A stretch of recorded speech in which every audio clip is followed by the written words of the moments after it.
بسم اللہ الرحمن الرحیم۔ السلام علیکم پیارے دوستو۔ ساری مخلوقات کو اللہ تبارک و تعالیٰ نے بنایا ہے، اس بات کا تو آپ کو پتہ ہی ہوگا، لیکن سوال تو یہ ہے کہ کیا چمگادر بھی اسی کی تخلیق ہے یا اسے سیدنا نبینا حضرت عیسیٰ علیہ السلام نے بنایا؟ قرآن پاک میں بار بار اس بات کا اظہار کیا گیا ہے کہ ہر چیز کی تخلیق کرنے والا اللہ تعالیٰ ہے۔ ترجمہ کنز ایمان، یہی اللہ تمہارا پروردگار ہے، اس کے سوا کوئی لائق عبادت نہیں، وہی ہر چیز کا خالق ہے، بس تم اس کی عبادت کیا کرو اور وہ ہر چیز پر نگہبان ہے۔ سورۃ الانعام کی ایک آیت ہے کہ کیا اللہ کے سوا کوئی اور خالق ہے جو تمہیں آسمان اور زمین سے روزی دے؟ اور اللہ نے ہی یہ سب کچھ پیدا فرمایا مگر درست تدابیر کے ساتھ۔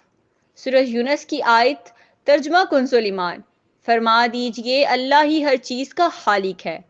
اسی طرح بے شمار آیات ہیں جن میں یہی مضمون بیان کیا گیا ہے کہ اللہ تعالیٰ ہر چیز پیدا کرنے والا ہے، ہر چیز کا، ہر شے کا خالق ہے۔ ہاں، اگر اللہ تعالیٰ کسی کو اذن دے اور حکم الہی سے ہی کوئی کام کر سکتا ہے۔ آپ نے چمگادر کے بارے میں دریافت کیا ہے کہ یہ بھی اللہ تعالیٰ نے ہی پیدا کی ہے۔ ظاہر ہے جب اللہ تعالیٰ نے ہر چیز پیدا کی ہے تو چمگادر بھی اسی نے بنائی ہے۔ کسی آیت یا حدیث مبارک میں تو یہ بات بیان نہیں ہے کہ چمگادر عیسیٰ علیہ السلام نے پیدا کی ہے۔ ہاں، یہ ضرور قرآن پاک میں آتا ہے کہ عیسیٰ علیہ السلام مٹی سے پرندے کی شکل بنا کر اس میں پھونک مارتے تو اللہ کے حکم سے اڑ جاتا، جیسا کہ قرآن مجید میں ہے۔